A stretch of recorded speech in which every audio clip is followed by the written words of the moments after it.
right ඔබ සියලු දෙනාම ඉතාමත් ආදරෙන් පිළිගන්නවා Fxhiru YouTube නාලිකාවට අවසන් විශ්ලේෂණ දෙන දින 6කට කලින් එතකොට එහි මෙතනදී පෙන්වනවා ඩොලර් 24500 දක්වා බිට්කොයින් නැවත මිල ඉහළ යාමක් සිදු විය හැකියි කියලා.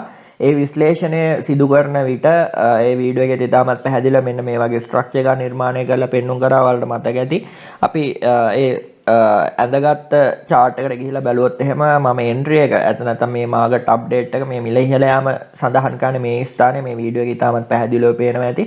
මේ වෙනකොට ඩොලර් 24029 දක්වා මිල ඉහළ යාමක් සිද්ධ වෙලා තියෙනවා. ඒ කියන්නේ නැවතත් ඉතාමත් අතිසාර්ථක විශ්ලේෂණයක් කිව්වොත් හරි මතක ඇති. ඩිමාන්ඩ් එකක් බ්‍රේක් වුණාට පස්සේ එතනින් පස්සේ සිද්ධ වෙන දේ ඊළඟ ඉලක්කය දක්වා මිල ඉහළ යන්න පුළුවන් කියන දේ එතනදී පැහැදිලි කිරීමක් කරා. ඒ වගේම තමයි මේ විශ්ලේෂණ ගැන කතා කරද්දි මට කියන්න අවශ්‍යයි මේක වීඩියෝ එකක් ඇතුලේ ඇනලයිස් කිහිපයක් තියෙනවා. එතකොට එකක් නෙවෙයි හරියන්නේ ඇනලයිස් කිහිපයක්. එතකොට මෙවැනි විශ්ලේෂණය කරන කවුරු හෝ කෙනෙක් ඉන්නවද? බොහෝ කට්ටිය විශ්ලේෂණයක් කරද්දී සාමාන්‍යයෙන් කියන්නේ මෙහෙම වෙන්න පුළුවන් මෙහෙම ඔහොම කතන්දර ගොඩන්න කියන්නේ. හැබැයි මගේ ඒවා මම කරන්නේ ඒ නියමති තක්සේරු වලට අනුකූලව කිසිදු අවස්ථාවක පුල් බෑක් එකක්වත් එනවා කියන්නේ නැතුව තමයි මේ අප්ඩේට් එක මෙතෙන් දුන්නේ. ඒක විශේෂයි. ඒ වගේම තමයි මෙතනදී තවත් විශ්ලේෂණයක් දෙනවා US 500 එක. ඔයාලට මතක ඇති. ඒකෙත් මම ස්ට්‍රක්චර් එක මෙන්න මේ විදිහට නිර්මාණය කරනවා. එතකොට US 500 එක බලන්න මේ වෙනකොට වෙළඳ පොලේ මොන තත්ත්වයක තියෙනවද? එතකොට මේක ගත්තොත් එහෙම ඉන්ටර්නැෂනල් ස්ටොක් මාකට් එක ඒකේ මේ වෙනකොට ඊටමත් පැහැදිලිව මිල මෙන්න මේ ආකාරයේ ඉහළ යාමක් සිද්ධ වෙලා තියෙනවා. අපේක්ෂිත පරිදි ඔබට පේනවා ඇති ඊටමත් පැහැදිලිව මේ ස්ථානයෙන් තමයි ඒ අදාළ විශ්ලේෂණය සිදු කරන්නේ. කෙසේ වෙතත් ඊටමත් පැහැදිලිව මේ ස්ථානයේදී මම හිතන්නේ මේ ස්ථානයේදී මම විශ්ලේෂණය කරන්නේ මේ ඩිමාන්ඩ් එකෙන් මිල ඉහළයි කියලා. මේ වෙනකොට මේ ආකාරයෙන් US 500 වල 100%ක මිල ඉහළ යාමක් සිදු වෙනවා. මේ සමස්ත වෙළඳ පොළට ධනාත්මක බලපෑමක් කරයි කියලා කියනවා ක්‍රිප්ටෝකරන්සි මාකට් එක හා සියලු දේවල් වලට. මේ ගැන කතා කරගෙන යනකොට අපිට ඊළඟට වැදගත් වෙනවා නව විශ්ලේෂණය. කියන්නේ මම මේක part 6 විදියට කන්ටිනියු කරන්න. මං හිතනවා ඒම කරොත් ඒක වඩා ඵලදායී වෙයි කියලා. ඒතකොට US BTC වලට අපි ගිහිල්ලා අපි BTC ඇනලයිස් එක නැවත ගමු. මොකද්ද එතනින් පස්සේ වෙන්න තියෙන දේ ගැන කතා කරන්න මම සරලව පෙන්නුම් කරන්න. මේ වෙනකොට ස්ට්‍රෝන් ඩිමාන්ඩ් එක බ්‍රේක් කරලා ඊළඟ සප්ලයි එක දක්වා වෙළඳ පොළ ගමන් සිටිනවා. ඒ කියන්නේ තවත් මිල ඉහළ යාමක් මේ ස්ථානයේ සිට සිද්ධ වීම නියමිතයි. එය 4% පමණ පෙන්නුම් කරනවා. ඒ වගේම දෙනවා ස්ට්‍රක්චර් එක ගැන කතා කරොත් එහෙම මෙතනින් නැවත අපිට බුල් ෆ්ලැග් ආකෘතියක් දීලා තිනවා. බුලිෂ් රෙක්ටැන්ගල් ආකෘතියක් යටතේ ඒට අනුකූලව ඇත්තටම මෙන්න මේ ස්ට්‍රක්චර් එක මෙන්න මේ ස්ට්‍රක්චර් එකට ලින්ක් කරනවා. එතකොට මෙතනදී පැහැදිලිව තේරුම් ගන්න ඕන දෙයක් තමයි මෙතනදී අපිට නව ඉම්පල්සිව් ස්ට්‍රක්චර් එකක් කරෙක්ටිව් වේව් එකක් අවසාන වෙලා ෂෝට් ටර්ම් මාකට් එකේ ලබා දීලා තිනවා. ඉතින් ඒ ඉම්පල්සිව් එක තමයි මේ නිර්මාණය වෙමින් පවතින්නේ. ඒ කියන්නේ ඊළඟ ඉලක්කය වෙන්නේ ඩොලර් 25000 කියලා හොඳට මතක තියාගන්න. එතනින් පසු බොහෝ වෙලාවට අපේක්ෂා කරන්න පුළුවන් යම් තාක් වූ තීරණාත්මක මොහොතක්. හැබැයි මම එතන වීඩියෝ එක දෙන්නම් ඒ අවස්ථාවේදී මම මෙතනදී අවශ්‍ය වෙන්නේ නැහැ කියන දේ මම ඉන්නවා.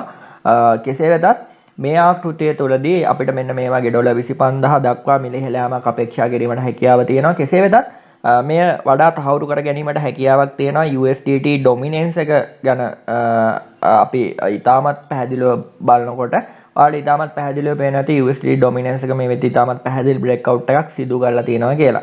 මේකට අනුකූලව ඊටමත් පැහැදිලිව අපිට තියෙනවා ස්ට්‍රෝන් ඩිමාන්ඩ් එකක් මේ ස්ථානයේදී. මේ වෙනකොට මේ ස්ට්‍රක්චර් එක බ්‍රේක් වෙලා තියෙනවා ඔයාලට පේනවා ඇති. එතකොට මෙතනදී USD ඩොමිනන්ස් එක මෙන්න මේ ආකාරයේ බිඳ හෙලීමක් අපිට අපේක්ෂා නැත්නම් බිඳ වැටීමක් අපේක්ෂා ගන්න පුළුවන්. හැබැයි මෙතනින් පසුව මම මේක සම්පූර්ණයෙන්ම අයින් කරගන්න right මේකේ මෙතනදී තියෙන වැදගත්ම දේ තමයි මේ ස්ථානය හොඳට බලන්න. සාමාන්‍යයෙන් මේක තමයි අපිට දෙන ස්ට්‍රෝන්ම ඩිමාන්ඩ් එකක් විදිහට මාකට් එකේ වෙන. තාම මෙතනට අවිලා නැහැ. මේ ඩිමාන්ඩ් එක තමයි අර 25000 ටාගට් එක බිට්කොයින් වල වෙන්නේ. එතනින් පස්සේ අපිට වැදගත් සංදිස්ථානයක් තියෙනවා. ඊට පස්සේ අපිට මේන් ඒරියා එකක් විදිහට මේක තමයි තියෙන්නේ. මේක තමයි අපිට අර ඕවරෝල් මාකට් එකේ තිබ්බ ස්ට්‍රෝන් ඩිමාන්ඩ් එක උනේ. එතකොට මේ දක්වා තමයි මේ අපිට මේ ඩිමාන්ඩ් එක බ්‍රේක් කරන්න ඕන අනිවාර්යයෙන්. මේක බ්‍රේක් කරා කියන්නේ එතනින් පස්සේ අපිට ඩිරෙක්ට් ඩ්‍රොප් එකක් තමයි අපිට USD ඩොමිනන්ස් වල තියෙන. හැබැයි මෙතන පොඩක් මේක වොච් කරන්න ඕන. ඒක වොච් නොකර කියන්න බෑ. හරිද? ඒකත් මම මෙතනදී මතක් කරන්න.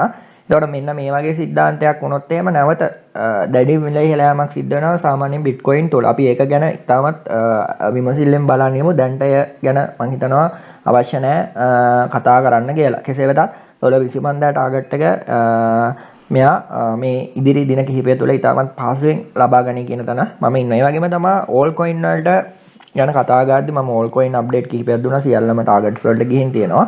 ඉතාමත් වැදගත් දෙයක් මම ඉතාමත් සතුටෙන් ප්‍රකාශ කරන්න ඕන. මෙතනදී අපිට ස්ට්‍රෝන් බ්‍රේක් අවුට් එකක් බලා ගන්න පුළුවන් වෙලා තියෙනවා.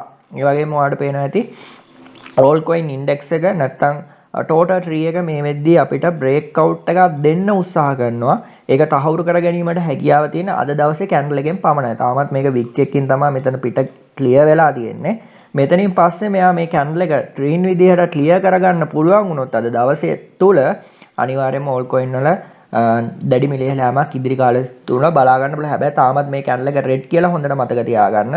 මෙන්න මේ වගේ තත්ත්වයක් තුල කිසිසේත්ම ඔබට හැකියාවක් නැහැ මේක බ්‍රේක් අවුට් වුණා කියලා තහවුරු කරගන්න. බ්‍රේක් අවුට් වෙනවා නියත වශයෙන්ම මෙන්න මෙතන කැන්ඩල් එකක් අනිවාර්යයෙන්ම මොකද්ද වෙන්න ඕන? ක්ලියර් වෙන්න ඕන පිට ග්‍රීන් කැන්ඩල් එකක්. වුණොත් අපිට ඕල් කොයින් වලට හොඳ කාලයක් නැවත නැත්තම් මේ තියෙන ස්ට්‍රක්චර් එක ඉඳලා 10%ක 120ක මිල ඉහළයාමක් බලාපොරොත්තු වෙන්න පුළුවන්. එහි ඉලක්ක සාගත ස්ථාන විදිහට මෙන්න මේ ආකාරය අපිට බලා ගන්න පුළුවන්. එතකොට මේ ටික තමයි ඔයාලට මෙතනදී මට කියන්න තියෙන. අපි පොඩ්ඩක් එතීරියම් පැත්තට ගිහින් බලමු. එතීරියම් වල තත්ත්වය කොහොමද කියලා. එතීරියම් ගැන බලද්දී ගොඩක් අය මම හිතනවා මේ ස්ථානයේ හෙඩ් ඇන්ඩ් ෂෝල්ඩර් එකක් කියලා මම දැක්කා ඔය ට්‍රෙඩිනියු එකේ එහෙම ගොඩක් අයිඩියාස් තියෙනවා. හැබැයි ඒක එහෙම කියන්නේ කොහොමද කියන ප්‍රශ්නකුත් ඇති. ඒ වගේම තමයි මෙතනදී මම ලින්ක් කරනවා chart එක. ඔයාලට මතකද total tree එකේ දාම් break out එකක් දීලා නැහැ.